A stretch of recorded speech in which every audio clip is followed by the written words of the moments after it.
If you're stuck, your ads might not be the problem of why you're not able to scale.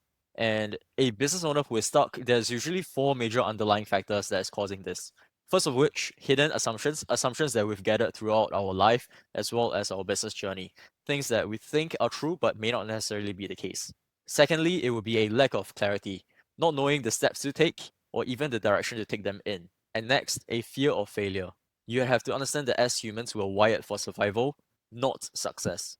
And this ties into our next point, which is resistance to change. Oftentimes, we'll stick to what's familiar instead of what's going to push us over the edge to succeed. And next, I want to go over the problem that we're solving. And before we are able to solve these problems, we have to first define them and exactly what the real problems are. Most likely, you're not failing because you're inexperienced. You're probably just overwhelmed because the problems are not well cut out, not clean or obvious. You're reacting under pressure, and you don't have room to think clearly. Assumption one, if the ads aren't profitable, the problem is the ads. This might seem like it's true because ads are the first thing that you see when results dip. These are the first indicators that you will witness, and you get real-time feedback and a very fast feedback loop. So it feels like the problem has to be the ads. However, this might break down because poor ROAS could come from a weak offer, slow site speed, poor positioning, or a broken checkout flow.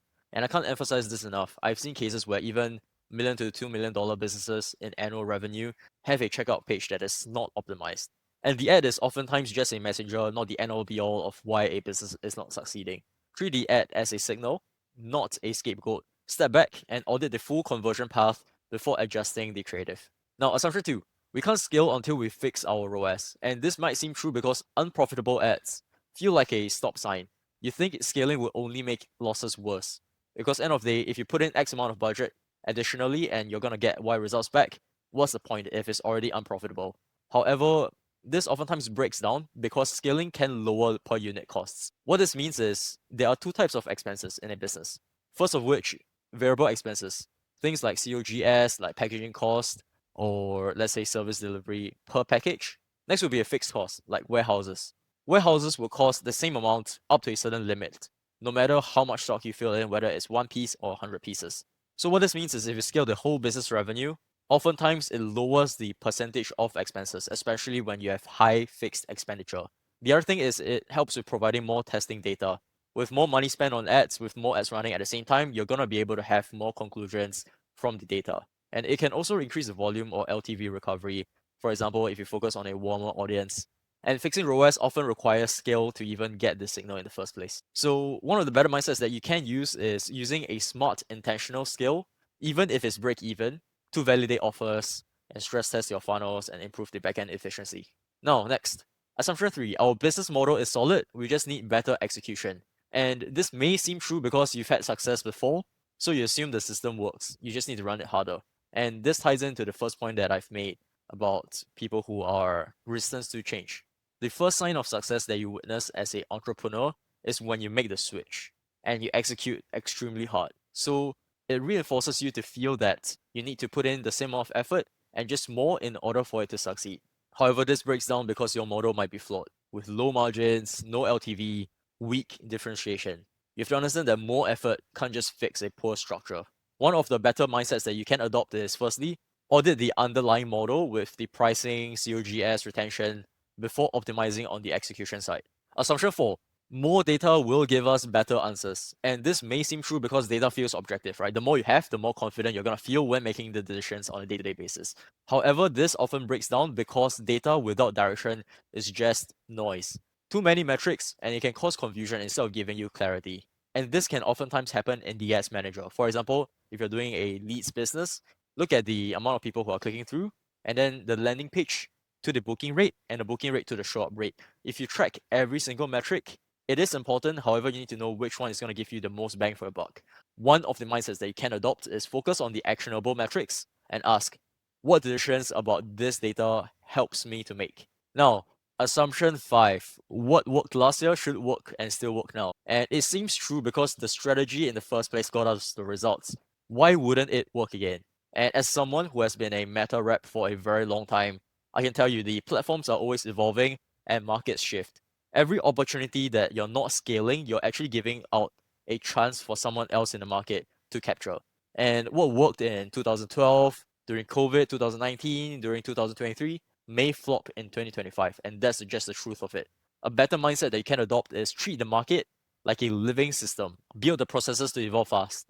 Do not cling onto what used to work. Assumption number 6, the customer understands the value of our product. And this oftentimes seems true because you live and breathe the product as an entrepreneur.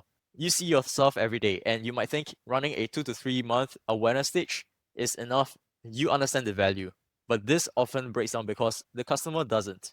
Think about it. How many people are in your market, in your country? And how many impressions are you getting? How much reach are you getting on your ads?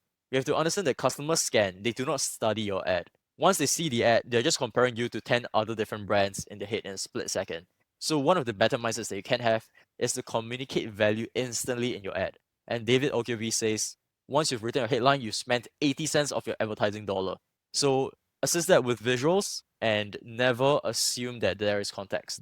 Assumption 7, if we hire the right agency, they'll fix it. And I can't tell you how many people fall into this trap, and this causes them to be burnt or feel burnt by a few different agencies. Now, why this may seem true, agencies are the expert after all. They should get us better results, right? Well, not necessarily the case. Think about medium-sized agencies. How many clients do you think they have in a lifetime of their 2 to 5 years? Perhaps 50 to 100? And out of the 50 to 100, how many of them are in your vertical? And how many of those people in the vertical in the similar niche have the same branding, the same audience, and the same size and the same starting point? What I want to let you know is if you have this thinking, it will often break down because no one can fix a broken funnel, a poor offer, a weak brand for you.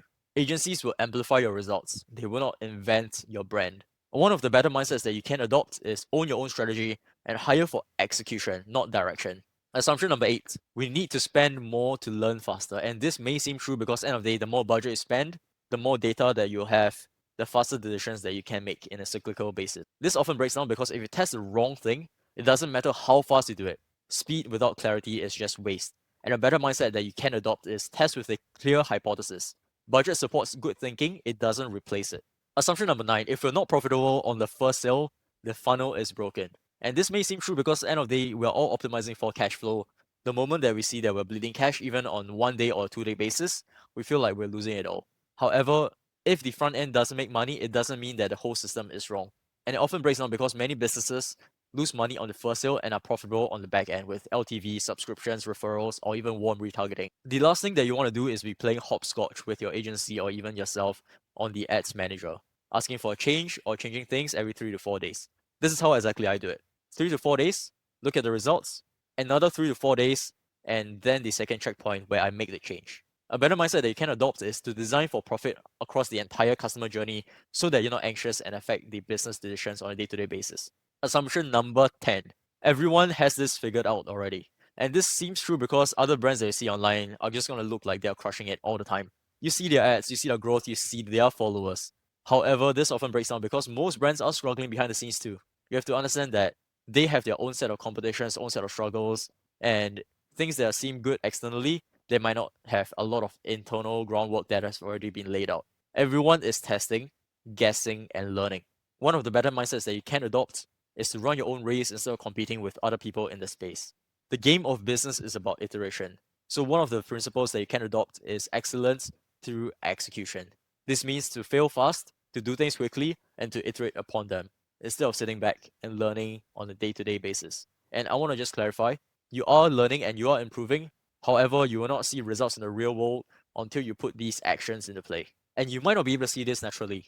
Let's use the 5 whys analysis to break this down. Why do we often blame the ads? Because ads are the most visible, and we as humans react to pain, not root causes. So when we put in money into the ads manager and we see that we're bleeding cash, not getting profit or revenue, we're going to react emotionally. Constant cash pressure forces short-term focus instead of the long-term. And there's no space to think, no deep diagnosis because we are always on the day-to-day operations instead of looking at it from a bigger picture standpoint. And your business was built around hustle, not leverage. When you first started out, the more effort you put in, the more time you put into it, the more reward you get from it. However, I want to clarify this line of thinking with operator versus owner thinking. An operator's mindset is to fix what's visible, react under pressure, hustle through problems, and only focus on today. What you have to transition towards once you start having a team of less than 10 and growing towards the 15 scale is to have an owner mindset. Solve your problems at the roots. Make space to decide. build systems to avoid them, and to be able to pass them on to other people to manage. And lastly, balance today and the long term. Now, the e-commerce diagnostic loop, I'm gonna leave you with some value, so pay attention. Firstly, is it the are we not getting enough traffic, or is the quality of traffic bad? Second, what is the message or offer that we're presenting to the people? 3, is it a funnel or an experience issue? 4, is it a product or market fit issue? 5, is it external? Could it just be a seasonal thing, a price thing, or a demand thing? Start from the top of the funnel. Don't assume that the ad is always the problem. Now let's take a look at the funnel troubleshooting sheet. So CTR, what does it tell you? It tells you whether the ad is catching interest. You can fix it with creative, hook, or targeting. CVR, conversion rate. How does the offer convert? And you can fix it with the offer, the landing page clarity. AOV, are they buying enough? You can start introducing bundles, upsells pricing, or even warm retargeting at a cheaper cost of acquisition. Fourth, ROAS. Does the math work out? So are the margins, repeat rate, and LTV, does it all make sense even without pushing our AOV?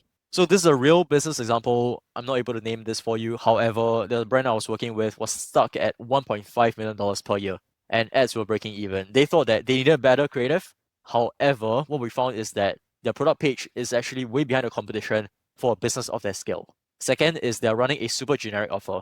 For you to get to the 2 to 3 million per year mark, you need to be differentiating yourself very clearly from the rest of the market. Third is low returning customer rate. And even though this was a consumer brand, they were leaving a lot of customers on the table by having a weak warm retargeting strategy.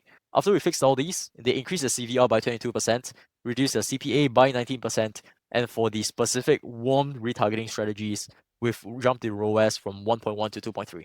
So these are the tools that you can use for clearer thinking. 3 of the quickest models that you can use. 1. First, principles thinking. Strip it down. Ask, what has to be true for this to work? Second, inversion. What would guarantee for me to fail this business, and try to avoid those as much as possible? And third, 80-20 funnel focus. Which 1 to 2 metrics will drive the most of your problems? I'll leave you with this. You don't have to be a genius strategist overnight. If you stop reacting, start diagnosing, you will stop solving the wrong problems and start growing for real.